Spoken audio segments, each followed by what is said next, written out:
ನಮಸ್ಕಾರ. ಅಭಿಮತ ವಾಹಿನಿಯನ್ನ ವೀಕ್ಷಿಸುತ್ತಿರುವಂತಹ ಎಲ್ಲ ವೀಕ್ಷಕರಿಗೂ ಮತ್ತೊಮ್ಮೆ ಮಗದೊಮ್ಮೆ ಅಭಿಮಾನದ ಗೌರವದ ಸ್ವಾಗತವನ್ನ ಕೊಡ್ತಿರುವಂತಹ ನಾನು ನಿಮ್ಮ ಶ್ರೇಯಾ ಸುಳ್ಯ. ಪ್ರತಿ ವಾರದಂತೆ ಇಂದು ಕೂಡ ಅದ್ಭುತವಾದಂತಹ ಪ್ರತಿಭಾ ಜರ್ನಿಯೊಂದಿಗೆ ನಾವು ನಿಮ್ಮ ಜೊತೆ ಇದ್ದೇವೆ. ಪ್ರತಿ ವಾರ ಕೂಡ ಅದೆಷ್ಟೋ ಪ್ರತಿಭೆಗಳು ಬಂದು ಈ ಪ್ರತಿಭಾ ಚುಕ್ಕಿಗಳು ಕಾರ್ಯಕ್ರಮದಲ್ಲಿ ಅವರ ಕಲಾ ಜರ್ನಿಯನ್ನ ನಿಮಗೆ ತಿಳಿಸಿಕೊಟ್ರು. ಅದೇ ರೀತಿ ಇಂದು ನಮ್ಮ ಜೊತೆ ಇರುವಂತಹ ಅದ್ಭುತ ಪ್ರತಿಭೆಯನ್ನ ನಾವು ಇವತ್ತು ಇಂಟರ್ವ್ಯೂ ಮಾಡ್ತಾ ಇದ್ದೇವೆ. ಸೊ ಇವರ ಬಗ್ಗೆ ತಿಳ್ಕೊಳ್ಳೋಣ. ಎಲ್ಲಿ ಹಾಡುಗಾರಿಕೆಯಲ್ಲಿ ಆಗಿರಬಹುದು, ಇವರು ಕರಾಟೆಯಲ್ಲಿ ಆಗಿರಬಹುದು, ಎತ್ತಿದ ಕೈ ಅಂತಾನೆ ಹೇಳ್ಬಹುದು. ಸೊ ಇವರು ಮುಂದಕ್ಕೆ ಏನಾಗಬೇಕು ಅಂತ ಇದ್ದಾರೆ, ಇವರ ಗೋಲ್ ಏನು, ಇವರ ಜರ್ನಿ ಎಲ್ಲವನ್ನೂ ತಿಳ್ಕೊಳ್ಳೋಣ. ಸೊ ನಮ್ಮ ಜೊತೆ ಇರುವಂತಹ ಪ್ರತಿಭೆ ಬೇರೆ ಯಾರು ಅಲ್ಲ, ಹರ್ಷ ಯು ಕೋಟ್ಯಾನ್ ಅವರು. ಸೊ ಬನ್ನಿ ಸ್ನೇಹಿತರೆ. ಎಸ್, ನಮಸ್ಕಾರ ಹರ್ಷ ಅವರೇ. ಶ್ರೇಯಾ, ಹೇಗಿದ್ದೀರಾ? ಚೆನ್ನಾಗಿದೆ, ನೀವು ಹೇಗಿದ್ದೀರಾ? ನಾನು ತುಂಬಾ ಚೆನ್ನಾಗಿದ್ದೇನೆ. ಎಸ್, ನಮ್ಮ ವೀಕ್ಷಕರು ಇವತ್ತು ನಿಮ್ಮ ಕಲಾ ಜರ್ನಿಯನ್ನ ತಿಳ್ಕೊಳ್ಳಿಕ್ಕೆ ಕಾತುರದಿಂದ ಕಾಯ್ತಾ ಇದ್ದಾರೆ. ಆದ್ರಿಂದ ನಿಮ್ಮ ಎಲ್ಲ ಕಲಾ ಜರ್ನಿಯನ್ನ ನಮ್ಮ ವೀಕ್ಷಕರಿಗಾಗಿ ಇವತ್ತು ತಿಳಿಸಿಕೊಡಿ ಅಂತ ಹೇಳ್ತಾ, ಮೊಟ್ಟ ಮೊದಲನೇದಾಗಿ ಯಾವ ತರಗತಿಯಲ್ಲಿ ನೀವು ಕಲಿತಾ ಇದ್ದೀರಾ ಹಾಗೂ ನಿಮ್ಮ ವಿದ್ಯಾಭ್ಯಾಸ ಮಾಡ್ತಿರುವಂತಹ ಸಂಸ್ಥೆಯ ಹೆಸರನ್ನ ನಮ್ಮ ವೀಕ್ಷಕರಿಗಾಗಿ ತಿಳಿಸಿಕೊಡಿ. ಎಲ್ರಿಗೂ ನಮಸ್ಕಾರ. ನನ್ನ ಹೆಸರು ಹರ್ಷ ಯು ಕೋಟ್ಯಾನ್ ಅಂತ. ನಾನು ಮೂಡುಬಿದ್ರೆಯ ಆಳ್ವಾಸ್ ಕಾಲೇಜಿನಲ್ಲಿ 3rd ಇಯರ್ BCom ಅಲ್ಲಿ ಕಲಿತಿದ್ದೇನೆ. ಓಕೆ, ನೀವು ಹಾಗಾದ್ರೆ 3rd ಇಯರ್ BCom ಅನ್ನ ಕಲಿತಾ ಇದ್ದೀರಾ ಅಂತ. ಹಾಗಾದ್ರೆ ನಿಮ್ಮ ಜೀವನದಲ್ಲಿ ನೀವು ಯಾವುದೆಲ್ಲ ಆಕ್ಟಿವಿಟೀಸ್ಗಳನ್ನ ನಿಮ್ಮಲ್ಲಿ ನೀವು ತೊಡಗಿಸಿಕೊಂಡಿದ್ದೀರಾ ಅಂತ?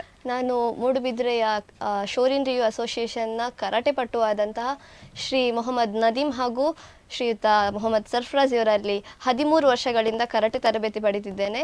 ಹಾಗೂ ಜಗದೀಶ್ ನಯನಾಡು ಎಂಬವರಲ್ಲಿ ಶಾಸ್ತ್ರೀಯ ಸಂಗೀತವನ್ನು ಅಭ್ಯಾಸ ಮಾಡುತ್ತಿದ್ದೆ. ಮತ್ತು ಇತ್ತೀಚೆಗೆ 2 ತಿಂಗಳಿನಿಂದ ಶ್ರೀನಿವಾಸ ಬಳ್ಳಮಂಜ ಎಂಬವರಲ್ಲಿ ಭಾಗವತಿಗೆಯನ್ನು ಸಹ ಕಲಿತಿದ್ದೇನೆ. ಹಾಗೂ ಹಲವಾರು ಕಡೆ 10-12 ತಂಡಗಳಿಗೆ ಕುಣಿತ ಭಜನೆಯನ್ನು ತರಬೇತಿ ನೀಡುತ್ತಿದ್ದೇನೆ. ಹಾಗಾದ್ರೆ ಹರ್ಷ ಕೋಟ್ಯಾನ್ ಅವರು ಬರೀ ಸಂಗೀತ ಕ್ಷೇತ್ರ ಮಾತ್ರ ಅಲ್ಲ, ಹಾಗೆ ಕುಣಿತ ಭಜನೆ ಆಗಿರ್ಬೋದು, ಹಾಗೆ ಭಾಗವತಿಕೆಯಲ್ಲಿ ಕೂಡ ತಮ್ಮನ್ನ ತಾವು ತೊಡಗಿಸಿಕೊಂಡಿದ್ದೀರಾ ಅಂತ ಆಯ್ತು. ಹಾಗಾದ್ರೆ ನಿಮ್ಗೆ ಮೊಟ್ಟ ಮೊದಲೇದಾಗಿ ನಾವು ಒಂದೊಂದರ ಬಗ್ಗೆನೆ ಮಾತಾಡ್ತಾ ಹೋಗುವ. ಅಂದ್ರೆ ಸಂಗೀತದ ಬಗ್ಗೆ, ಭಾಗವತಿಕೆಯ ಬಗ್ಗೆ, ಹೀಗೆ ನಾವು ಒಂದೊಂದರಾಗಿ ಬಗ್ಗೆ ಮಾತಾಡ್ತಾ ಹೋಗೋಣ. ಸೊ ಮೊಟ್ಟ ಮೊದಲೇದಾಗಿ ನಿಮಗೆ ಸಂಗೀತ ಕ್ಷೇತ್ರಕ್ಕೆ ಹೋಗ್ಬೇಕು ಅಂತ ಆಸಕ್ತಿ ಹೇಗೆ ಬಂತು? ಸಂಗೀತ ಕ್ಷೇತ್ರಕ್ಕೆ ಅಂದರೆ ನನ್ನ ಅಮ್ಮನಿಗೆ ನಾನೊಂದು ದೊಡ್ಡ ಸಿಂಗರ್ ಆಗಬೇಕು, ಒಂದು ಒಳ್ಳೆ ಸ್ಟೇಜಲ್ಲಿ ಹಾಡಾಡಬೇಕು ಅಂತ ಕನಸು ಇದೆ ಅವರಿಗೆ. ಅದನ್ನೊಂದು ಈಡೇರಿಸುವಲ್ಲಿ ನಾನು ಪ್ರಯತ್ನ ಪಡ್ತಿದ್ದೇನೆ. ಹಾಗೆ ಅಮ್ಮನ ಆಸೆ ಮತ್ತು ಅಪ್ಪನ ಆಸೆಯನ್ನು ಈಡೇರಿಸಬೇಕು ಅಂತ. ಸೊ ಅಪ್ಪ ಅಮ್ಮನ ಆಸೆಯನ್ನ ಈಡೇರಿಸಬೇಕು ಅಂತ ಹೇಳಿಕೊಂಡು ನೀವು ಒಂದು ಸಂಗೀತ ಕ್ಷೇತ್ರದಲ್ಲಿ ಮುಂದುವರಿತಾ ಇದ್ದೀರಾ ಅಂತ ಆಯ್ತು. ಸೊ ಎಷ್ಟೆಲ್ಲ ಸಂಗೀತ ಕಾರ್ಯಕ್ರಮವನ್ನ ಕೊಟ್ಟಿದ್ದೀರಾ ನೀವು? ಇಲ್ಲಿವರೆಗೆ ಎಷ್ಟು ಸಂಗೀತ ಕಾರ್ಯಕ್ರಮವನ್ನ ಕೊಟ್ಟಿದ್ದೀರಾ? ಇಲ್ಲಿವರೆಗೆ ಅಂದರೆ ತುಂಬ ಕೊಟ್ಟಿದ್ದೇನೆ. ಒಂದು ಚಿಕ್ಕಂದಿಂದ ಹಿಡಿದು ಕಾಂಪಿಟಿಷನ್ ಆಗಲಿ, ಎಲ್ಲ ಪ್ರೋಗ್ರಾಮ್ಸ್ ನಾನು ಹೋಗುವುದಿಲ್ಲ ಅಂತ ಇಲ್ಲ. ಎಷ್ಟೇ ಕಷ್ಟ ಇದ್ರೂ ಸಹ ನಾನು ಹೋಗ್ತೇನೆ ಅಂತ ನನ್ನ ಇಂಟ್ರೆಸ್ಟಿಂದ ನಾನು ಹೋಗ್ತಿದ್ದೇನೆ. ಹಲವಾರು ಕೊಟ್ಟಿದ್ದೇನೆ. ಅದು ಬೆಳೆಯುವ ಪ್ರತಿಭೆಗಳ ಗುಣ ಅಂತ ಹೇಳಿದ್ರೆ ಅದು. ಯಾಕೆ ಅಂತ ಹೇಳಿದ್ರೆ ನಮಗೆ ಒಂದು ಕಡೆ ಹೋಗ್ಬೇಕು, ನಾವಲ್ಲಿ ಹೆಸರು ಮಾಡ್ಬೇಕು ಅಂತ ಹೇಳಿದ್ರೆ ಅದು ಎಷ್ಟೇ ಕಷ್ಟ ಆದ್ರೂ ಕೂಡ ನಾವು ಮುಂದೆ ಹೋಗ್ತೇವೆ, ಯಾವತ್ತೂ ಹಿಂಜರಿಯೋದಿಲ್ಲ. ಆದ್ರಿಂದ ಒಂದು ಕಲಾವಿದರಿಗೆ ತಾವು ಮುಂದೆ ಹೋಗ್ಬೇಕು ಅಂತ ಹೇಳಿದ್ರೆ ಅವರ ಮೊಟ್ಟ ಮೊದಲ ಸ್ಟೇಜ್ ತುಂಬಾ ಮುಖ್ಯ ಆಗಿರ್ತದೆ. ಸೊ ಅದನ್ನ ಯಾವತ್ತೂ ನಾವು ಮರೆಯೋದಿಲ್ಲ. ಆದ್ರಿಂದ ನಿಮ್ಮ ಜೀವನದಲ್ಲಿ ನಿಮ್ಮ ಹಾಡುಗಾರಿಕೆಯ ಮೊಟ್ಟ ಮೊದಲ ಸ್ಟೇಜ್ ಹಾಗೂ ಅದರ ಅನುಭವ ಹೇಗಿತ್ತು? ಮೊದಲ ಸ್ಟೇಜ್ ಅಂದ್ರೆ ಹೈಸ್ಕೂಲ್ ಪ್ರೈಮರಿಯಲ್ಲಿರುವಾಗ ಕಾಂಪಿಟಿಷನ್ಗೆಲ್ಲ ಹೋಗ್ತಿದ್ದೆ. ಅದನ್ನು ಬಿಟ್ಟರೆ ನನ್ನ ಮೊದಲ ಸ್ಟೇಜ್ ಅಂದರೆ ಮೂಡುಬಿದ್ರೆಯ ಮಾರಿಗುಡಿಯಲ್ಲಿ ಜಾತ್ರೆ ಸಮಾರಂಭದಲ್ಲಿ ನಾನೊಂದು ಹಾಡು ಹಾಡಿದ್ದೆ. ಸೊ ಅದು ನನ್ನ ಮೊದಲನೇ ಸ್ಟೇಜ್. ಹಾಗಾದರೆ ದೇವರ ಸನ್ನಿಧಿಯಲ್ಲಿ ನಿಮ್ಮ ಮೊಟ್ಟ ಮೊದಲ ಹಾಡುಗಾರಿಕೆ ಶುರುವಾಯಿತು ಅಂತ ಹೇಳ್ಬೋದು. ಆದ್ರಿಂದ ನಮ್ಮ ವೀಕ್ಷಕರಿಗೆ ನೀವು ಅದ್ಭುತ ಗಾಯಕಿ ಅಂತ ತಿಳಿತಾ ಬರ್ತಾ ಇದೆ. ಆದ್ರಿಂದ ನಿಮ್ಮ ಹಾಡನ್ನ ಕೇಳಲಿಕ್ಕೆ ನಮ್ಮೆಲ್ಲ ವೀಕ್ಷಕರು ಕಾಯ್ತಾ ಇರ್ತಾರೆ. ಆದ್ರಿಂದ ನಮ್ಮ ವೀಕ್ಷಕರಿಗಾಗಿ 1-2 ಸಾಲು ಹಾಡು ನಮಗಾಗಿ.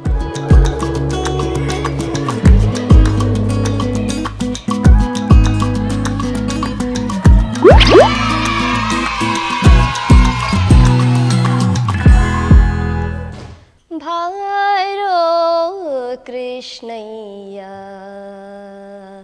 ನಿನ್ನ ಭಕ್ತರ ಮನೆಗೀಗ ಭಾರಯ್ಯ, ಭಾರೋ ಕೃಷ್ಣಯ್ಯ ಭಾರೋ ನಿನ್ನ ಮುಖ ತೋರೋ, ಭಾರೋ ನಿನ್ನ ಮುಖ ತೋರೋ, ನಿನ್ನ ಸರಿಯಾರೋ ಜಗದರ ಶೀಲನೆ, ಬಾರೋ ನಿನ್ನ ಮುಖ ತೋರೋ, ನಿನ್ನ ಸರಿಯಾರೋ ಜಗದರ ಶೀಲನೆ ಭಾರೋ ಕೃಷ್ಣಯ್ಯ ಅಂದುಗೆ ಪಾಡಗವು ಕಾಲಂದುಗೆ ಕಿರುಗೆಚೆ ಧಿಮ್ ಧಿಮಿ ಧಿಮಿ ಧಿಮಿ ಧಿಮಿರೆನ್ನುತ್ತಾ ಅಂದುಗೆ ಪಾಡಗವು ಕಾಲಂದುಗೆ ಕಿರುಗೆಚೆ ಧಿಮ್ ಧಿಮಿ ಧಿಮಿ ಧಿಮಿ ಧಿಮಿರೆನ್ನುತ್ತಾ ಪೊಂಗೊಳಲನೂದುತ್ತಾ ಬಾರಯ್ಯ ಪೊಂಗೊಳಲನೂದುತ್ತಾ ಬಾರಯ್ಯ ಭಾರೋ ಕೃಷ್ಣಯ್ಯ ವಾಸ ಉಡುಪಿಲಿ ನೆಲೆಯಾರಿ ಕೇಶವನ ವಾಸ ಉಡುಪಿಲಿ ನೆಲೆಯಾರಿ ಕೇಶವನ ದಾಸ ನಿನ್ನ ಪಾದದ ದಾಸ ನಿನ್ನ ಪದ ದಾಸ ನಿನ್ನ ಪದ ದಾಸ ದಾಸ ನಿನ್ನ ಪದ ದಾಸ ನಿನ್ನ ಪದ ದಾಸ ಸಲಹಲು ಬಾರಯ್ಯ ಭಾರೋ ಕೃಷ್ಣಯ್ಯ ನಿನ್ನ ಭಕುತರ ಮನೆಗೀಗ ಬಾರಯ್ಯ ಬಾರೋ ಕೃಷ್ಣಯ್ಯ. ಎಸ್, ತುಂಬ ಅದ್ಭುತವಾಗಿ ಹಾಡನ್ನು ಹಾಡಿದ್ದೀರಾ. ಯಾಕೆ ಅಂತ ಹೇಳಿದರೆ ಶಾಸ್ತ್ರೀಯ ಸಂಗೀತವನ್ನು ಹಾಡುವಂಥದ್ದು ಅಷ್ಟು ಸುಲಭದ ಕೆಲಸ ಅಂತ ಅಲ್ವೇ ಅಲ್ಲ. ಅದಕ್ಕೆ ತುಂಬ ದಿವಸದ ಪ್ರಾಕ್ಟೀಸ್ ಬೇಕಾಗಿರ್ತದೆ. ಹಾಗೂ ಅದರ ರಾಗ ತಾಳ ಲಯ ಎಲ್ಲ ಕೂಡ ಗೊತ್ತಿರುವಂಥದ್ದು ಅದು ಹಾಡುಗಾರಿಕೆಯವರಿಗೆ ಮಾತ್ರ ಸಾಧ್ಯ. ಎಸ್, ಹಾಡುಗಾರಿಕೆಯ ಬಗ್ಗೆ ತಿಳ್ಕೊಂಡಾಯ್ತು. ಸೊ ನೀವು ಒಂದು ಕರಾಟೆ ಪಟು ಅಂತ ಹೇಳಿದ್ರಿ. ಸೊ ನಿಮಗೆ ಹಾಡುಗಾರಿಕೆಯಲ್ಲಿ ನಿಮಗೆ ಇಂಟ್ರೆಸ್ಟ್ ಬಂದಿರುವಂತಹದ್ದು ನಿಮ್ಮ ತಾಯಿ ಹಾಗೂ ತಂದೆಯ ಆಸೆಯನ್ನ ಈಡೇರಿಸಬೇಕು ಅಂತ.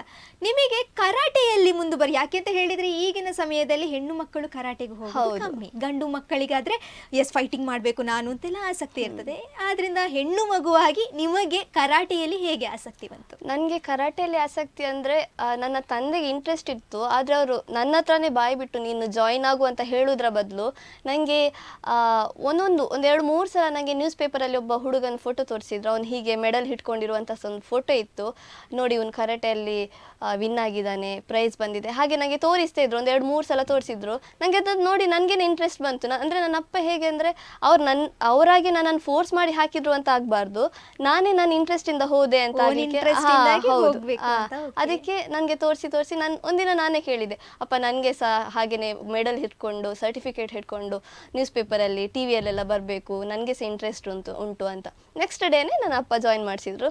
ಸೊ ಅಪ್ಪನ ಒಂದು ಬಾಯಿ ಬಿಟ್ಟು ಹೇಳಲಿಲ್ಲ ಆದರೂ ಸಹ ಹೀಗೆ ಇಂಡೈರೆಕ್ಟ್ ಆಗಿ ನಿಮ್ಮನ್ನ ಸೇರ್ಲಿಕ್ಕೆ ಕಾರಣ ಅಂದ್ರೆ ತಂದೆಗೆ ನೀವು ಕ್ರೆಡಿಟ್ಸ್ ಅನ್ನ ಕೊಡ್ತೀರಾ ಅಂತ.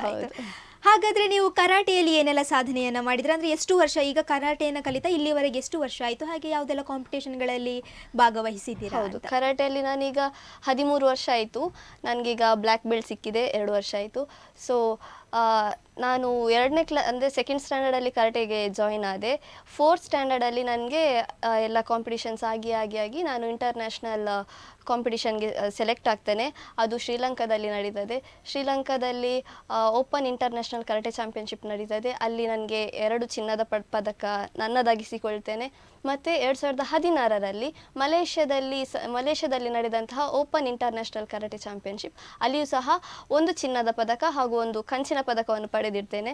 ಇದು ನನ್ನ ತಂದೆಯ ಕನಸಾಗಿತ್ತು. Great achievement. ಯಾಕೆ ಅಂತ ಹೇಳಿದರೆ ನಮ್ಮ ಒಳಗೆ ಇಲ್ಲಿಯ ಲೋಕಲ್ ಪ್ಲೇಸಸ್ಗಳಲ್ಲೆಲ್ಲ ಕರಾಟೆ ಮಾಡಿ ಒಂದು ಗೋಲ್ಡ್ ಮೆಡಲ್ ತರೋದು ಅಂತ ಹೇಳಿದರೆ ಅದು ಸಣ್ಣ ವಿಷಯ. ಆದರೆ ನಮ್ಮ ಕರ್ನಾಟಕದ ಹೊರಗೆ ಹೋಗಿ ನಮ್ಮ ದಕ್ಷಿಣ ಕನ್ನಡವನ್ನು ನೀವು ತೋರಿಸಿ ಅಲ್ಲಿ ಅಷ್ಟು ಗೋಲ್ಡ್ ಮೆಡಲ್ಸ್ಗಳನ್ನು ತಗೊಂಡು ಬಂದಿದ್ದೀರಾ ಅಂತ ಹೇಳಿದರೆ ಅದು ದೊಡ್ಡ ದೊಡ್ಡ ದೊಡ್ಡ ಅಚೀವ್ಮೆಂಟ್. ನಿಮಗೆ ಸಂಗೀತದಲ್ಲಿ ಕ್ಷೇತ್ರದಲ್ಲಿ ಆಗಿರ್ಬೋದು, ಕರಾಟೆ ಕ್ಷೇತ್ರದಲ್ಲಿ ಇನ್ನು ನಮ್ಮ ಭಾರತವನ್ನು ಗುರುತಿಸುವ ಹಾಗೆ ಆಗಲಿ ಅಂತ ಹೇಳಿಕೊಂಡು ನಾನು ಈ ಒಂದು ಕ್ಷಣದಲ್ಲಿ ಹೇಳ್ಕೊಳ್ತಾ ಇದ್ದೇನೆ. ಹಾಗೆ ಈಗ ನೀವು ಆಳ್ವಾಸ್ ಅಲ್ಲಿ ಕಾಲೇಜಲ್ಲಿ ಕಲಿತಾ ಇದ್ದೀರಾ ಅಂತ ಹೇಳಿದ್ರಿ. ಸೊ ನಿಮಗೆ ಇವಾಗ ಈ ಕಲ್ಚರಲ್ ಆಕ್ಟಿವಿಟೀಸ್ ಗಳಿಗೆಲ್ಲ ಹೇಗೆ ಸಪೋರ್ಟ್ ಮಾಡ್ತಾರೆ ಅಂತ? ಹೇಗೆ ಅಂತ ಹೇಳಿದ್ರೆ ಈಗ ಎಜುಕೇಶನ್ ಒಟ್ಟಿಗೆ ಇದನ್ನ ಬ್ಯಾಲೆನ್ಸ್ ಮಾಡ್ಲಿಕ್ಕೆ ಸ್ವಲ್ಪ ಕಷ್ಟ ಆಗ್ತದೆ. ಆಗ ನಿಮಗೆ 10th ಅಲ್ಲೆಲ್ಲ ನೀವು ಹೇಗೆ ಈಗ ನೀವು BCom ಕಲಿತಾ ಕಲಿತಾ ಇದ್ದೀರಾ. ಹೌದು, 10th ಅಲ್ಲೆಲ್ಲ ಹೇಗೆ ಮ್ಯಾನೇಜ್ ಮಾಡಿದ್ರಿ? ಯಾಕೆಂತ ಹೇಳಿದ್ರೆ ನೀವು ಹೇಳಿದ್ರಿ ನಾನು ಕರಾಟೆಗೆ 2ನೇ ಕ್ಲಾಸಿಂದ 4ನೇ ಕ್ಲಾಸ್ ವರೆಗೆ, ಈಗ ತುಂಬಾನೇ ಇಯರ್ಸ್ ಆಯ್ತು. ಸೊ ನೀವು 10th ನ ಕಷ್ಟ ಎಲ್ಲ ನಿಮಗೆ ಗೊತ್ತಾಗಿರ್ತದೆ. ಸೊ ಅದನ್ನ ಹೇಗೆ ನೀವು ಮ್ಯಾನೇಜ್ ಮಾಡ್ಕೊಂಡು ಬಂದ್ರಿ? ಹೌದು, ನಾನು ಕರಾಟೆ ಕಾಂಪಿಟಿಷನ್ಸ್ ಎಲ್ಲ ಹೋಗುವಾಗ ಅಂದ್ರೆ ಫಸ್ಟ್ ಸ್ಟ್ಯಾಂಡರ್ಡ್ ಇಂದ 8th ಸ್ಟ್ಯಾಂಡರ್ಡ್ ನಾನಾಗ ಗೌರ್ಮೆಂಟ್ ಸ್ಕೂಲಲ್ಲಿ ಕಲಿತಿದ್ದೆ, ಹಂಡೆಲ್ ಸ್ಕೂಲ್ ಅಂತ. ಅಲ್ಲಿ ಕಲಿತು ಅಲ್ಲಿ ನನಗೆ ಫುಲ್ ಸಪೋರ್ಟ್. ನಾನು ಕಾಂಪಿಟಿಷನ್ ಆಗಿ ಬಂದ ಮೇಲೆ ಸಹ ನನಗೆ ಸನ್ಮಾನ ಎಲ್ಲ ಮಾಡಿದ್ರು. ಒಂಥರ ನನಗೆ ಫುಲ್ ಸಪೋರ್ಟ್ ಮಾಡ್ತಿದ್ರು ಅವರು. ಮತ್ತು ಆಳ್ವಾಸಲ್ಲಿ ಅಂದರೆ ತುಂಬ ಸಪೋರ್ಟ್ ಮಾಡ್ತಾರೆ. ನಾನು ಯಾವಾಗ ಲೀವ್ ಕೇಳಿದರೆ ನನಗೆ ಲೀವ್ಸ್ ರಜೆ ಎಲ್ಲ ಕೊಡ್ತಾರೆ. ಮತ್ತು ನೋಟ್ಸಸ್ ಎಲ್ಲ ಹಾಗೇನೆ ಇನ್ಕಂಪ್ಲೀಟ್ ಇದ್ರೆ ಸಹ ನೆಕ್ಸ್ಟ್ ಡೇ ಕಂಪ್ಲೀಟ್ ಮಾಡು, ತೊಂದರೆ ಇಲ್ಲ ಅಂತ. ಹಾಗೆ ಒಳ್ಳೆ ಸಪೋರ್ಟ್ ಮಾಡ್ತಿದ್ದಾರೆ. ಪ್ರತಿಭೆಗಳಿಗೆ ಸಪೋರ್ಟಿವ್ ಸ್ಕೂಲ್ ಸಿಕ್ಕಿದ್ರೆ ಸಾಕು. ಎಲ್ಲಿ ಮಾಡುವ ಸನ್ಮಾನಕ್ಕಿಂತ ನಮ್ಮ ಶಾಲೆಯಲ್ಲಿ ನಮಗೆ ಹೇಳಿಕೊಟ್ಟ ಗುರುಗಳು ಮಾಡುವ ಸನ್ಮಾನ ನಮ್ಮ ಮನಸ್ಸಿಗೆ ಜಾಸ್ತಿ ಮುಟ್ಟಿದೆ ಅಂತ. ಯಾಕೆಂತ ಹೇಳಿದ್ರೆ ಎಷ್ಟೇ ದೊಡ್ಡ ದೊಡ್ಡ ಸಾಧಕರು ನಮಗೆ ಸನ್ಮಾನ ಮಾಡಿದರೆ ಎದುರು ನಮ್ಮ ಶಾಲೆಯ ಪ್ರಿನ್ಸಿಪಲ್ ಆಗಿರ್ಬೋದು, ನಮಗೆ ಹೇಳಿಕೊಟ್ಟಂತಹ ಗುರುಗಳು ನಮಗೆ ಸನ್ಮಾನ ಮಾಡುವಾಗ ನಮಗೆ ತುಂಬಾ ಖುಷಿ ಆಗ್ತದೆ. ಹಾಗಿದ್ರೆ ನಿಮ್ಮ ಮನೆಯಲ್ಲಿ ನಿಮಗೆ ಹೇಗೆ ಸಪೋರ್ಟ್ ಮಾಡ್ತಾರೆ? ಅಂದ್ರೆ ತಂದೆ ತಾಯಿ ಹೇಗೂ ಸಪೋರ್ಟ್ ಮಾಡ್ತಾರೆ, ಆಲ್ ಟೈಮ್ ಸಪೋರ್ಟರ್ಸ್. ನೀವು ಆಗ ಹೇಳಿದಾಗೆ ತಂದೆ ತಾಯಿಯನ್ನ ಬಿಟ್ಟು ನಿಮಗೆ ಮನೆಯಲ್ಲಿ ಯಾರೆಲ್ಲ ತುಂಬಾ ಸಪೋರ್ಟ್ ಮಾಡ್ತಾರೆ? ಈ ಕ್ಷಣದಲ್ಲಿ ನಿಮ್ಮ ಮನೆಯಲ್ಲಿ ಯಾರಿಗೆಲ್ಲ ನೀವು ಧನ್ಯವಾದಗಳನ್ನು ಹೇಳಲಿಕ್ಕೆ ಇಷ್ಟಪಡ್ತೀರಾ? ನನ್ನ ಮನೆಯಲ್ಲಿ ಅಂದ್ರೆ ನನಗೆ ಎಲ್ಲರೂ ಸಹ ಫುಲ್ ಸಪೋರ್ಟೇ. ನನ್ನ ಚಿಕ್ಕಪ್ಪಂದಿರಾಗಿರಲಿ ಅಥವಾ ದೊಡ್ಡಮ್ಮ, ಅತ್ತೆ, ಮಾವ ಎಲ್ಲರೂ ಸಹ ಫುಲ್ ಸಪೋರ್ಟ್ ಮಾಡ್ತಿದ್ದಾರೆ. ನನ್ನ ಅದೇ ಫ್ಯಾಮಿಲಿಯವರಿಗೆಲ್ಲ ಒಂದು ಆಸೆ, ಒಂದು ದಿನ ಟಿವಿಯಲ್ಲಿ ನೀನು ಕಾಣು. ಅಂದರೆ ಹೀಗೆಲ್ಲ ಬಂದಿದ್ದೇನೆ, ಇಂಟರ್ವ್ಯೂಸ್ ಅದು ಇದು ಎಲ್ಲ ಬಂದಿದೆ. ಆದರೆ ಒಂದು ದಿನ ಟಿವಿಯಲ್ಲಿ ಒಂದು ಹಾಡಾಡಲಿಕ್ಕೆ ಚಾನ್ಸ್ ಸಿಗಲಿ, ಹೌದು, ಒಂದು ದೊಡ್ಡ ಪ್ರೋಗ್ರಾಮಲ್ಲಿ ಹಾಡಾಡು, ಟಿವಿಯಲ್ಲಿ ಕಾಣು ಅಂತ ನನ್ನನ್ನು ತುಂಬ ಪುಷ್ ಮಾಡ್ತಿದ್ದಾರೆ ಮುಂದೆ ಹೋಗುವಂತ. ಮತ್ತು ನಾನು ಫ್ಯಾಮಿಲಿ ಬಿಟ್ಟು ಔಟ್ ಸೈಡ್ ಅಂದರೆ ನಾನು ಇಲ್ಲಿಂದ ವಿದೇಶಕ್ಕೆ ಹೋಗಿ ಅಲ್ಲಿ ಪಾರ್ಟಿಸಿಪೇಟ್ ಮಾಡಿ ಅಲ್ಲಿ ವಿನ್ ಆಗಿ ಬರುವುದಂದರೆ ನನ್ನ ಕರಾಟೆ ಗುರುಗಳಾದಂತಹ ನದೀಮ್ ಸರ್ ಹಾಗೂ ಸರ್ಫರಾಜ್ ಸರ್, ಇವ್ರು ತುಂಬ ಸಪೋರ್ಟ್ ಮಾಡಿದ್ದಾರೆ. ಯಾವತ್ತು ನಾನು ಸೆಲೆಕ್ಟ್ ಆದೆ ಅವತ್ತಿಂದ ನನ್ನನ್ನು ಇಡೀ ಅಂದರೆ ಮಧ್ಯಾಹ್ನದಿಂದ ನೈಟ್ 9:30, 10 ಅಷ್ಟೊತ್ತು ತನಕ ನನಗೆ ಪ್ರಾಕ್ಟೀಸ್ ಮಾಡ್ತಿದ್ರು. ಅವ್ರದ್ದೊಂದು ಸಪೋರ್ಟ್ ಇದ್ದಿದ್ದರಿಂದ ನಾನು ಅಲ್ಲಿ ಹೋಗಿ ವಿನ್ ಆಗಿ ಬರೋ ಹಾಗೆ ಆಯಿತು. ಮತ್ತು ನನ್ನ ತಂದೆ ಕೂಡ, ನನ್ನ ತಂದೆ ಅಂದರೆ ನನಗೆ 2 ವರ್ಷ ಇರುವಾಗ ಅವ್ರಿಗೆ ಆಕ್ಸಿಡೆಂಟ್ ಆಗಿತ್ತು. ಸೊ ತಲೆಗೆ ಏಟಾಗಿ ತುಂಬ ಬ್ಲಡ್ ಲಾಸ್ ಆಗಿ ಸ್ವಲ್ಪ ಪ್ರಾಬ್ಲಮಲ್ಲಿದ್ದರು. ತುಂಬ ದಿನ ಹಾಸ್ಪಿಟಲಲ್ಲಿದ್ದರು. ಮನೆಯಲ್ಲಿ ಸಹ ಹಾಗೇನೆ ಬೆಡ್ಡಲ್ಲಿ ಮಲಗಿದಲ್ಲಿದ್ದರು. ಮತ್ತೆ ರಿಕವರ್ ಆಗ್ತಾ ಈಗಲೂ ಸಹ ಅವ್ರಿಗೆ ಐ ಪ್ರಾಬ್ಲಮ್ ಹಾಗೆಲ್ಲ ಉಂಟು. ಆದರೂ ಸಹ ಅವರು ಆ ಸಿಚುವೇಷನಲ್ಲಿ ಇದ್ದರೂ ಸಹ ನಾನು 4th ಅಲ್ಲಿ ಶ್ರೀಲಂಕಾಕ್ಕೆ ಸೆಲೆಕ್ಟ್ ಆದೆ ಅಂತ ಹೇಳುವಾಗ ನನ್ನ ಹಿಂದೆ ನಿಂತು, ನೀನು ಹೋಗು ಮಗಳೇ, ನಾನು ಬರ್ತೀನಿ ನಿನ್ನ ಜೊತೆ. ಅಂದರೆ ನಾನಾಗ ಚಿಕ್ಕ, ನನಗೆ ಒಬ್ಬಳಿಗೆ ಹೋಗ್ಲಿಕ್ಕೆ ಆಗೋದಿಲ್ಲ. ನನ್ನನ್ನು ಅವ್ರು ಆ ಸಿಚುವೇಷನಲ್ಲಿ ಸಹ ಕರ್ಕೊಂಡು ಹೋದರು ಅಲ್ಲಿ ತನಕ. ಅಲ್ಲಿ ಅಮ್ಮ ಸಹ ಹಾಗೆ, ಅಮ್ಮ ಒಂದು ವೇಳೆ ಬೇಡ ನೀನು ಹುಡುಗಿ, ನೀನು ಚಿಕ್ಕವಳು, ಅಪ್ಪನಿಗೆ ಹುಷಾರಿಲ್ಲ, ಹೋಗಬೇಡ ಹೇಳ್ತಿದ್ರೆ ನನಗೆ ಅದು ಸಹ ಇರ್ತಿರ್ಲಿಲ್ಲ. ಸೊ ಅಪ್ಪ ಅಮ್ಮ ಇಬ್ಬರು ಸಹ ತುಂಬ ಸಪೋರ್ಟ್ ಮಾಡಿದ್ದಾರೆ. ಹಾಗಾದ್ರೆ ನಿಮಗೆ ತುಂಬಾ ನಿಮ್ಮ ಅಪ್ಪ ಎಷ್ಟೇ ಕಷ್ಟದಲ್ಲಿ ಇದ್ರು ಕೂಡ ನಿಮಗೆ ತುಂಬಾ ಸಪೋರ್ಟ್ ಮಾಡಿದ್ದಾರೆ ಅಂತ. ಅಂಡ್ ನೀವು ಇನ್ನೊಂದು ಮಾತನ್ನ ಹೇಳಿದ್ರೆ, ನಿಮ್ಮ ಫ್ಯಾಮಿಲಿಯವರು ನೀವು ಇಂಥ ಚಾನೆಲ್ಗಿಂತ ದೊಡ್ಡ ಚಾನೆಲ್ ಅಲ್ಲಿ ನೋಡ್ಬೇಕು ಅಂತ ಆಸೆ ಉಂಟು ಅಂತ. ಯಾಕೆಂತ ಹೇಳಿದ್ರೆ ಎಷ್ಟೇ ಸ್ಯಾಟಲೈಟ್ ಅಲ್ಲಿ ಮಿಂಚ್ತಿರುವಂತಹ ಪ್ರತಿಭೆಗಳು ಕೂಡ ಇಂತಹ ಸಣ್ಣ ಸಣ್ಣ ಪ್ರೋಗ್ರಾಮ್ಸ್ ಗಳನ್ನ ಅಟೆಂಡ್ ಮಾಡಿಯೇ ಅವ್ರು ಅಲ್ಲಿವರೆಗೆ ಹೋಗಿರ್ತಾರೆ. ಇದೆಲ್ಲ ನಮಗೆ ಒಂದೊಂದು ಮೆಟ್ಟಿಲುಗಳು ನಮ್ಮ ಜೀವನದಲ್ಲಿ. ಆದ್ರಿಂದ ನಾವು ಯಾವತ್ತೂ ಕೂಡ ಎಷ್ಟೇ ದೊಡ್ಡ ಚಾನೆಲ್ಗೆ ಹೋದ್ರು ಕೂಡ ನಮ್ ಇಂಥ ಸ್ಟೇಜಸ್ ಗಳನ್ನ ಯಾವತ್ತೂ ಮರೀಲಿಕ್ಕೆ ಸಾಧ್ಯ ಇಲ್ಲ. ಯಾಕೆಂತ ಹೇಳಿದ್ರೆ ಅಲ್ಲಿ ಹೋಗಿ ಮಾತಾಡ್ಬೇಕು ಅಂತ ಹೇಳಿದ್ರೆ ನಮ್ಗೆ ಇನ್ಸ್ಪಿರೇಷನ್ ಆಗಿ ನಮಗೊಂದು ಪ್ರಾಕ್ಟೀಸ್ ಆಗಿ ಕೊಡುವಂತಹದ್ದು ನಮ್ಮ ಇಂತಹ ಸ್ಟೇಜ್ಗಳು. ಯಾಕೆಂತ ಹೇಳಿದ್ರೆ ದಕ್ಷಿಣ ಕನ್ನಡದಲ್ಲಿ ಅಂತೂ ಇಂತಹ ಸ್ಟೇಜಸ್ ಗಳು ಹಲವಾರು ಇದೆ. ಮಕ್ಕಳಿಗೆ ಅಭಿಮತ ವಾಹಿನಿಯೇ ನೋಡ್ತಿರ್ಬೋದು ನಾವು. ಎಷ್ಟೋ ಪ್ರತಿಭೆಗಳಿಗೆ ಇವಾಗಿನ ಟೈಮಲ್ಲಂತೂ ಫ್ರೀ ಆಗಿ ಒಂದು ಪ್ರತಿಭೆಯನ್ನ ಇಂಟರ್ವ್ಯೂ ಮಾಡುವಂತಹ ಒಂದು ಆಪರ್ಚುನಿಟಿಯನ್ನ ಯಾರು ಕೂಡ ಕೊಡ್ಲಿಕ್ಕೆ ಸಾಧ್ಯ ಇಲ್ಲ. ಆದ್ರಿಂದ ಅಭಿಮತ ವಾಹಿನಿಯು ಪ್ರತಿ ವಾರ ಕೂಡ ಒಂದು ಆ ಪ್ರತಿಭೆಗಳನ್ನ ಕರೆತಂದು ಅವರಿಗೆ ಇಂಟರ್ವ್ಯೂನ ಜೊತೆಗೆ ಅವರ ಸಾಂಸ್ಕೃತಿಕ ಕಾರ್ಯಕ್ರಮವನ್ನ ಕೂಡ ನೀಡ್ತಾ ಇದ್ದಾರೆ. ಇಂಥ ಅಭಿಮತ ವಾಹಿನಿಯಲ್ಲಿ ಈ ಕ್ಷಣದಲ್ಲಿ ಎಲ್ಲಾ ಪ್ರತಿಭೆಗಳ ಪರವಾಗಿ ನಾನು ಧನ್ಯವಾದಗಳನ್ನ ಸಲ್ಲಿಸ್ತಾ ಇದ್ದೇನೆ. ಮುಂದಕ್ಕೆ ಹೋಗ್ಬೇಕು ಅಂತ ಹೇಳಿದ್ರೆ ನಿಮಗೀಗ ನೋಟ್ಸ್ ನೀವಾಗ್ಲೇ ಹೇಳ್ತೀರಾ, ನೋಟ್ಸ್ ಕಂಪ್ಲೀಟ್ ಮಾಡ್ಲಿಕ್ಕೆ ಆಗುದಿಲ್ಲ, ಯಾವ್ದಾದ್ರು ಪ್ರೋಗ್ರಾಮ್ಸ್ ಗಳೆಲ್ಲ ಇದ್ರೆ ನೋಟ್ಸ್ ಕಂಪ್ಲೀಟ್ ಆಗುದಿಲ್ಲ, ಪೆಂಡಿಂಗ್ ಇರ್ತದೆ, ವೀಕ್ಸ್ ನಡುವಲ್ಲಿ ಎಲ್ಲ ರಜೆ ಸಿಗ್ತಾ ಇರ್ತದೆ, ರಜೆ ಮಾಡ್ಬೇಕಾಗ್ತದೆ.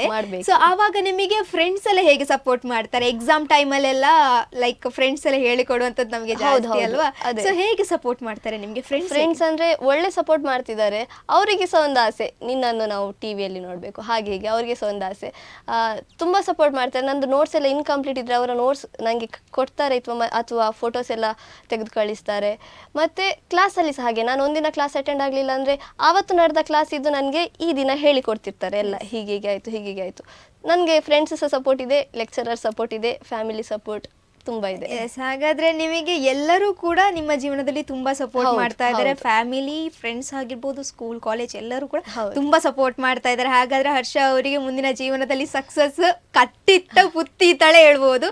ಸೊ ಆದ್ರಿಂದ ಆಲ್ ದಿ ಬೆಸ್ಟ್ ನಿಮಗೆ. ಸೊ ನಿಮಗೆ ಮುಂದೆ ಜೀವನದಲ್ಲಿ ಏನಾಗಬೇಕು ಅಂತ ಆಸೆ ಇದೆ? ಅಂದ್ರೆ ಮುಂದೆ ಪ್ಯಾಷನ್ ಅಲ್ಲಿ ಕೂಡ ಆಗಿರ್ಬೋದು, ಹಾಗೆ ಪ್ರೊಫೆಷನ್ ಅಲ್ಲಿ ಕೂಡ ಆಗಿರ್ಬೋದು, ಏನಾಗಬೇಕು ಅಂತ ಆಸೆ ಇದೆ? ಪ್ಯಾಷನ್ ಅಲ್ಲಿ ಅಂದ್ರೆ ಹೌದು, ಹೇಳಿದಾಗೆ ನನಗೆ ಒಂದು ಕರಾಟೆ ಗುರುಗಳಾಗಬೇಕಂತ ಮನಸ್ಸಿದೆ. ಮತ್ತೆ ನನ್ನ ಸಂಗೀತವನ್ನು ನಾನು ಇನ್ನೂ ಸಹ ಮುಂದೆ ತಗೊಂಡೋಗ್ಬೇಕು. ನಾನು ಈಗ ಚಿಕ್ಕ ಮಟ್ಟದಲ್ಲಿದ್ದೇನೆ, ಇನ್ನೂ ಸಹ ಒಂದು ಎತ್ತರ ಮಟ್ಟಕ್ಕೆ ಹೋಗಬೇಕು ಅನ್ನುವಂತಹ ಮನಸ್ಸಿದೆ. ಮತ್ತೆ ಎಜುಕೇಶನ್ ನಡೀತಾ ಇದೆ, ಇನ್ನು ನೋಡ್ಬೇಕು, ಇನ್ನು ನೀವು ಥಿಂಕ್ ಮಾಡಿಲ್ಲ. ಹಾಗಾದ್ರೆ ನೀವಿಲ್ಲಿ ಬಂದು ಕೂತು ನೀವೀಗ ನಿಮ್ಮ ಸಂದರ್ಶನ ಆಗ್ತಾ ಇದೆ ಅಂತ ಹೇಳಿದ್ರೆ ಅದಕ್ಕೆ ಕಾರಣ ನಮ್ಮ ವಾಯ್ಸ್ ಆಫ್ ಆರಾಧನಾ ತಂಡ ಹಾಗೂ ಪದ್ಮಶ್ರೀ ಮೇಡಮ್ ಅವರು. ಸೊ ನಮ್ಮ ತಂಡದ ಬಗ್ಗೆ ಹಾಗೂ ಪದ್ಮಶ್ರೀ ಮೇಡಮ್ ಅವರ ಬಗ್ಗೆ ಏನು ಹೇಳಿಕ್ಕೆ ಇಷ್ಟಪಡ್ತೀವಿ? ವಾಯ್ಸ್ ಆಫ್ ಆರಾಧನಾ ಅಂದರೆ ನನಗೆ ಈ ತಂಡದ ಬಗ್ಗೆ ತಿಳಿದು ಬಂದದಂದರೆ ಚೇತನ ಹೆಗ್ಡೆ ಮ್ಯಾಮ್ ಇಂದ, ನಮ್ಮ ನೇಬರ್ ಅವರು. ಸೊ ಅವ್ರು ಹೇಳಿದರು ಹೀಗೆ ಒಂದು ತಂಡ ಇದೆ, ಅದರಲ್ಲಿ ಪದ್ಮಶ್ರೀ ಮ್ಯಾಮ್ ಅಂತ ಎಲ್ಲ ಸ್ಟೂಡೆಂಟ್ಸಿಗೆ, ಪ್ರತಿಭಾವಂತರಿಗೆಲ್ಲ ಹೆಲ್ಪ್ ಮಾಡ್ತಾರೆ, ಮುಂದೆ ಹೋಗುವಲ್ಲೆಲ್ಲ ಹೆಲ್ಪ್ ಮಾಡ್ತಾರೆ ಅಂತ. ಸೊ ಅವರಿಂದಾಗಿ ನನಗೆ ಪದ್ಮಶ್ರೀ ಮೇಡಮ್ ಪರಿಚಯ ಆಯಿತು. ಪದ್ಮಶ್ರೀ ಮೇಡಮ್ ಬಗ್ಗೆ ಹೇಳೋದಂದರೆ ಮಾತೇ ಇಲ್ಲ, ಅವ್ರ ಬಗ್ಗೆ ಏನು ಹೇಳೋದು. ಅವರು ಒಂಥರ ನನಗೆ ಅವರಲ್ಲಿ ಖುಷಿ ಆಗೋದಂದರೆ ಸ್ಟೇಟಸ್ ನೋಡಲಿಕ್ಕೆ. ಅವ್ರ ಸ್ಟೇಟಸಲ್ಲಿ ಸ್ಟಾರ್ಟ್ ಮಾಡಿದರೆ ಆಯಿತು, ಬೆಳಿಗ್ಗೆಯಿಂದ ಹಿಡಿದು ಸಂಜೆ ತನಕ ಎಲ್ಲ ಮಕ್ಕಳೇ ತುಂಬಿರ್ತಾರೆ ಅದರಲ್ಲಿ. ಅವರು ಒಂದೊಂದು ವಿದ್ಯಾರ್ಥಿಗೆ ಸಹ ಬರೆದು ಅವರ ಪ್ರತಿಭೆನ ಇವ್ರು ಹೊರಗೆ ತರ್ತಿದ್ದಾರೆ. ಮಕ್ಕಳಿಗಿಂತ ಬೇರೆಯವರ ಪ್ರತಿಭೆಗಳನ್ನ ತಮ್ಮ ಮಕ್ಕಳ ಹಾಗೆ ಅವರ ಫೋಟೋ ಯಾವತ್ತಿಲ್ಲ, ಅವರ ಫೋಟೋ ಆಗಿರ್ಬೋದು, ಅವರ ಮನೆಯವರ ಫೋಟೋ ಯಾವತ್ತೂ ಹಾಕಿದವರಲ್ಲ. ಅವರು ವಾಯ್ಸ್ ಆಫ್ ಆರಾಧನಾ ಮಕ್ಕಳದೇ ಜಾಸ್ತಿ ಆಗಿದೆ. ಅವರು ಒಂದು ಶುಭ ನುಡಿಯಿಂದ ಹಿಡಿದು ಡಾನ್ಸ್ ಆಗ್ಲಿ, ಒಂದು ಸಣ್ಣ ಸಾಂಗ್ ಹಾಡಿದ್ರು ಅದಾಗ್ಲಿ, ಒಂದು ಸಣ್ಣ ಪ್ರತಿಭೆ ಆಗ್ಲಿ, ದೊಡ್ಡ ಪ್ರತಿಭೆ ಆಗ್ಲಿ, ಎಲ್ಲರಿಗೂ ಸಹ ಸಮಾನ ಅಂತ ಅವಕಾಶ ಕೊಡುವಂಥವರು ನಮ್ಮ ಪದ್ಮಶ್ರೀ ಮೇಡಮ್ ಇವರು. ನನಗೆ ಸಹ ಅಷ್ಟೇ ಕಾಲ್ ಮಾಡ್ತಾರೆ, ಹರ್ಷ ನಾಡ್ದು ಪ್ರೋಗ್ರಾಮ್ ಇದೆ, ನೀನು ಹಾಡಬೇಕು, ಹಾಡು ಅಂತ, ನೀವು ಹಾಡಬೇಕು, ನೀವು ಹಾಡಲೇಬೇಕು, ಮಿಸ್ ಮಾಡಬೇಡಿ ಬನ್ನಿ ಅಂತ. ನನಗೆ ಸಹ ಖುಷಿ ಆಗ್ತಿದೆ ಆ ಥರ ಕಾಲ್ ಬರುವಾಗ. ಒಬ್ಬೊಬ್ಬರಿಗೆ ಅವ್ರು ಒಂದೊಂದು ಸಲ ಅಂದರೆ ಎಷ್ಟು ಮಾಡ್ಬೋದು, ಎಷ್ಟು ಜನರಿಗೆ ಮಾಡಿ ಅವ್ರು ಕರೀತಾರೆ, ನೀವು ಹಾಡಿ ಅಂತ. ಮತ್ತು ಅವ್ರ ಸಪೋರ್ಟ್ ಎಲ್ಲರಿಗೆ ಸಹ ತುಂಬ ಒಳ್ಳೆ ಸಪೋರ್ಟ್ ಮಾಡ್ತಿದ್ದಾರೆ. ಅವರೊಂದು ಏನ್ ಹೇಳೋದು, ಬ್ಯಾಕ್ ಬೋನ್ ತರ. ಅವರಂತ ಒಂದು ವ್ಯಕ್ತಿ ನಮ್ಗೆ ಸಿಕ್ಕಿದ್ರೆ ನಾವ್ ಇನ್ನೂ ಸಹ ಹೆಚ್ಚಾಗಿ ಸಾಧನೆ ಮಾಡ್ಬೋದು. ಈ ತಂಡಕ್ಕೆ ದೇವರು ಇನ್ನಷ್ಟು ಶಕ್ತಿಯನ್ನ ಕೊಡ್ಲಿ, ಅದೆಷ್ಟೋ ಪ್ರತಿಭೆಗಳನ್ನ ಮುಂದೆ ನಡೆಸುವಂತಹ ಒಂದು ಕಾರ್ಯದಲ್ಲಿ ಇವರು ಕಾರ್ಯವನ್ನ ತಗೊಳ್ತಾ ಇದ್ದಾರೆ. ಸೊ ಆದ್ರಿಂದ ಇನ್ನಷ್ಟು ಅದೆಷ್ಟೋ ಪ್ರತಿಭೆಗಳನ್ನ ಬೆಳೆಸುವಂತಹ ಶಕ್ತಿ ಆ ದೇವರು ಕೊಡ್ಲಿ ಅಂತ ಈ ಒಂದು ಸಮಯದಲ್ಲಿ ಕೇಳ್ಕೊಳ್ತಾ, ಎಸ್, ಈ ಒಂದು ಕಾರ್ಯಕ್ರಮವನ್ನ ಅದೆಷ್ಟೋ ಪೋಷಕರು ನೋಡ್ತಾ ಇರ್ತಾರೆ.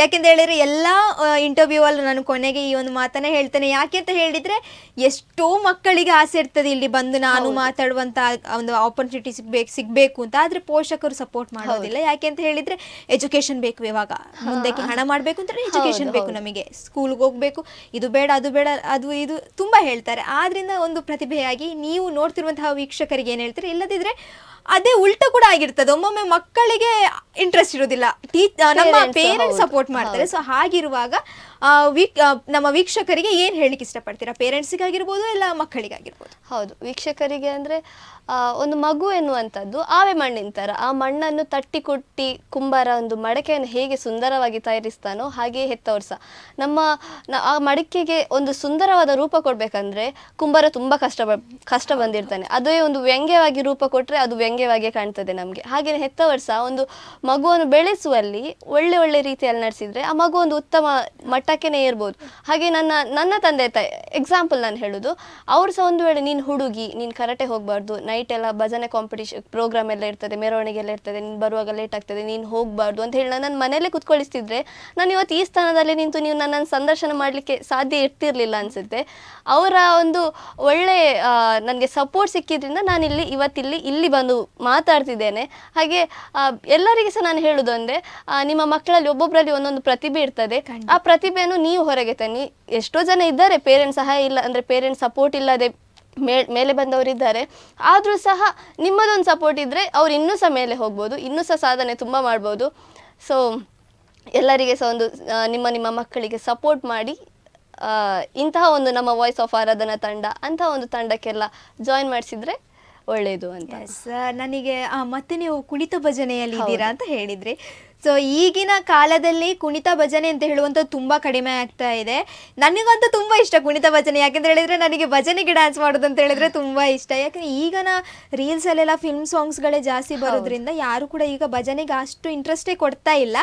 ಆದ್ರಿಂದ ನೀವು ಕುಣಿತ ಭಜನೆಗೆ ಹೇಗೆ ಇಂಟ್ರೆಸ್ಟ್ ಬಂತು, ಅಥವಾ ನಿಮ್ಮ ತಂಡದ ಹೆಸರು, ಹಾಗೆ ಕುಣಿತ ಭಜನೆಯಲ್ಲಿ ನಿಮ್ಗೆ ಹೇಗೆ ಇಂಟ್ರೆಸ್ಟ್ ಬಂತು ಅಂತ ಕುಣಿತ ಭಜನೆಯ ಬಗ್ಗೆ ಸ್ವಲ್ಪ ನಮ್ಮ ಕುಣಿತ ಭಜನೆ ಅಂದ್ರೆ ನಾನು ಲಾಕ್ಡೌನ್ ಟೈಮಲ್ಲಿ ಮನೆಯಲ್ಲೇ ಇದ್ದೆ, ಫುಲ್ ಬೇಜಾರಾಗ್ತಿತ್ತು. ಒಂದು ಸ್ವಲ್ಪ ಫ್ರೀ ಆಯಿತು, ಹೊರಗಡೆ ಬಿಟ್ಟರು. ಆ ಟೈಮಲ್ಲಿ ನನಗೆ ಶ್ರೀರಾಮ ಮಕ್ಕಳ ಕುಣಿತ, ಶ್ರೀರಾಮ ಭಜನಾ ಮಂಡಳಿ ಅಂತ ಎಡಪದವಲ್ಲಿ ಮಂದಿರ ಇತ್ತು, ಅಲ್ಲಿ ಒಂದು ಭಜನೆ ಸ್ಟಾರ್ಟ್ ಮಾಡಬೇಕು ಅಂತ ಶ್ರೀರಾಮ ಮಕ್ಕಳ ಕುಣಿತ ಭಜನಾ ಮಂಡಳಿ ಅಂತ ಎಡಪದವಲ್ಲಿ ಸ್ಟಾರ್ಟ್ ಮಾಡಿದೆ. ಅಲ್ಲಿ ಫಸ್ಟಿಗೆ ನೀವು ಹೇಳಿದಾಗೆ ಈಗ ಯಾರಿಗೂ ಇಂಟ್ರೆಸ್ಟ್ ಇಲ್ಲ. ಮೊದಲಿಗೊಂದು 110 ಜನ ಇದ್ರು, ವಿದ್ಯಾರ್ಥಿಗಳಿದ್ರು ಎಲ್ಲ ಚಿಕ್ಕ ಚಿಕ್ಕವರು. ಈಗ 50 ಜನ ಅಷ್ಟಿಗೆ ಬಂದು ನಿಂತಿದೆ. ಯಾಕೆ ಗೊತ್ತಿಲ್ಲ ನಂಗೆ, ನಮ್ಗೆಲ್ಲ ಇಂಟ್ರೆಸ್ಟ್ ಜಾಸ್ತಿ ಕೇಳುವಾಗ್ಲೇ ನಮಗೆ ಮನಸ್ಸಿಗೆ ಖುಷಿ ಆಗ್ತದೆ. ಯಾಕೆಂತ ಹೇಳಿ ನಮ್ಮ ಈ ಫಿಲ್ಮ್ ಸಾಂಗ್ ಗಳಿಗೆಲ್ಲ ಡಾನ್ಸ್ ಮಾಡುವಾಗ ಸುಸ್ತಾಗ್ತದೆ, ಆದ್ರೆ ನಾ ಈ ಸುತ್ತು ಕಟ್ಟಿಕೊಂಡು ಆ ನಡುವಲ್ಲಿ ಒಂದು ದೀಪ ಇಟ್ಟು ಆ ಒಂದು ಭಜನೆ ಹಾಡಿಗೆ ಎಲ್ಲರ ಮುಖ ನೋಡಿಕೊಂಡು ಕುಣಿಯುವಾಗ ಸಿಗುವಂತಹ ಖುಷಿ ಅದು ಯಾವುದೇ ಫಿಲ್ಮ್ ಸಾಂಗ್ ಗಳಲ್ಲಿ. ಮತ್ತೆ ಬೇರೆ ಬೇರೆ ಮೆರವಣಿಗೆ ಪ್ರೋಗ್ರಾಮ್ಸ್ಗೆಲ್ಲ ಹೋಗ್ತಾ ಇರ್ತೇವೆ, ಅಲ್ಲಿ ಸಹ ಹಾಗೇನೆ ಇಡೀ ನೈಟ್ ಆಲ್ಮೋಸ್ಟ್ ಅರ್ಧ ರಾತ್ರಿ ಅಷ್ಟೆಲ್ಲ ನಮ್ಗೆ ಪ್ರೋಗ್ರಾಮ್ಸ್ ಇರ್ತದೆ. ಅದೊಂಥರ ಖುಷಿಯೇ ಬೇರೆ, ಎಲ್ಲರ ಜೊತೆ ಎಲ್ಲ ಹಾಡುದು. ಹಾಗೆ ಒಂದು ಶ್ರೀರಾಮ ಮಕ್ಕಳ ಕುಣಿತ ಭಜನಾ ಮಂಡಳಿ, ಮತ್ತೆ ಇನ್ನೊಂದು ಶ್ರೀ ಮಹಾಮಾಯಿ ಭಜನಾ ಮಂಡಳಿ ಬನ್ನಾಡ್ಕ, ಅಂದ್ರೆ ಅಂಬೂರಿ ಬೆಳುವಾಯಿ ಅಂತ, ಇಲ್ಲಿ ಸಹ ತರಬೇತಿಯನ್ನು ಕೊಡ್ತಿದ್ದೇನೆ. ಇನ್ನು 8-10 ಕಡೆ ನಾನು ತರಬೇತಿ ನೀಡಿದ್ದೆ, ಆದ್ರೆ ನನ್ನ ಎಜುಕೇಶನ್ ಕಡೆ ಒಂದ್ ಸ್ವಲ್ಪ ಆಚೆ ಇದ್ ಮಾಡ್ಬೇಕು. ನಾನು ತರಬೇತಿಯನ್ನ ಕೂಡ ಕೊಟ್ಟಿದ್ದೆ ಕುಣಿತ ಭಜನೆ, ಅಂದ್ರೆ ಮಕ್ಕಳಿಗೆ ಕ್ಲಾಸ್ ಕೊಡ್ತಿದ್ದೇನೆ, ಕೊರಿಯೋಗ್ರಾಫರ್ ಆಗಿ ಕೂಡ ನೀವು ಕೆಲಸ ಮಾಡಿದ್ದೀರಾ ಅಂತ ಆಯ್ತು. ಹಾಗಾದ್ರೆ ಮುಂದೆ ಒಂದು ದಿವಸ ಅದ್ಭುತವಾದಂತಹ ಗಾಯಕಿಯಾಗಿ ಇನ್ನು ಅದೆಷ್ಟೋ ಹಾಡುಗಾರಿಕೆ ಕಲಿಬೇಕು ಅಂತ ಹೇಳುವ ಮಕ್ಕಳಿಗೆ ನೀವು ಒಂದು ಗುರುವಾಗಿ ಬರಲಿ, ಹಾಗೆ ಕರಾಟೆಯಲ್ಲಿ ಕೂಡ ಗುರುವಾಗಿ ಬರುವ ಹಾಗೆ ಆಗಲಿ. ಎಲ್ಲರ ಆಶೀರ್ವಾದದಿಂದ ಪ್ರಯತ್ನ ಪಡ್ತೀನಿ. ಎಸ್, ಮತ್ತೆ ನಾನು ಎಲ್ಲ ಇಲ್ಲಿ ಇಂಟರ್ವ್ಯೂಗೆ ಬಂದವರ ಜೊತೆ ಒಂದು ಮಾತನ್ನ ಹೇಳ್ತೇನೆ. ಮುಂದೆ ಒಂದು ಬೆಳೆದು ಒಂದು ಎತ್ತರದ ಸ್ಥಾನಕ್ಕೆ ಹೋದಾದ್ಮೇಲೆ ಇನ್ನೊಂದ್ಸರ್ತಿ ನಿಮ್ಮನ್ನ ನಾನು ಇದೇ ಒಂದು ಸ್ಟೇಜಿಗೆ ಕರೆದು ಆಟೋಗ್ರಾಫ್ ತಗೊಳ್ಳೋ ಹಾಗೆ. ಇಲ್ಲಿವರೆಗೆ ನಿಮ್ಮ ಎಲ್ಲ ಜರ್ನಿಯನ್ನ ಕೂಡ ನಮಗೆ ತಿಳಿಸಿದ್ರಿ. ಸೊ ಮತ್ತೊಮ್ಮೆ ಮಗದೊಮ್ಮೆ ನಿಮ್ಮ ಎಲ್ಲ ಜರ್ನಿಯು ಕೂಡ ಆಲ್ ದ ಬೆಸ್ಟ್ ಹೇಳ್ತಾ ಇಲ್ಲಿಗೆ ನಮ್ಮ ಮಾತನ್ನ ಮುಗಿಸ್ತಾ ಇದ್ದೇವೆ. ಮತ್ತೆ ನನಗೆ ಈ ಒಂದು ಅವಕಾಶ ನೀಡಿದಂತಹ ಅಭಿಮತ ನ್ಯೂಸ್ ಚಾನೆಲ್, ಎಲ್ಲರಿಗೆ ಸಹ ಈ ಅವಕಾಶ ಸಿಗುವುದಿಲ್ಲ, ಆದ್ರೆ ನನ್ನದೊಂದು ಕಿಂಚಿತ ಸಾಧನೆಯನ್ನು ಗುರುತಿಸಿ ನನ್ನ ಇಲ್ಲಿ ತನಕ ಕರೆದು ಪದ್ಮಶ್ರೀ ಮೇಡಮ್ ಆಗಲಿ, ಅಭಿಮತ ನ್ಯೂಸ್ ಚಾನೆಲ್ ಆಗಲಿ, ಶ್ರೇಯಾ, ನೀವು ಎಲ್ಲರಿಗೆ ಸಹ ಧನ್ಯವಾದಗಳು. ನೋಡಿದ್ರಲ್ಲ ವೀಕ್ಷಕರೇ, ಇದಾಗಿತ್ತು ನಮ್ಮ ಹರ್ಷ ಯು ಕೋಟ್ಯಾನವರ ಕಲಾ ಜರ್ನಿ. ಇಂತಹದ್ದೇ ಅದ್ಭುತವಾದಂತಹ ಕಲಾ ಜರ್ನಿಯ ಜೊತೆಗೆ ಪ್ರತಿ ವಾರ ಕೂಡ ಅಭಿಮತ ವಾಹಿನಿ ನಿಮಗಾಗಿ ಪ್ರತಿಭಾ ಚುಕ್ಕಿ ಕಾರ್ಯಕ್ರಮದಲ್ಲಿ ನಿಮಗಾಗಿ ಬರ್ತಾ ಇರ್ತಾರೆ. ಸೊ ಆದಷ್ಟು ಹೆಚ್ಚಿನ ಸಂಖ್ಯೆಯಲ್ಲಿ ನೋಡ್ತಾ ಇರಿ. ಇದು ಅಭಿಮತ, ಜನ ಮನದ ನಾಡಿ ಮಿಡಿತ.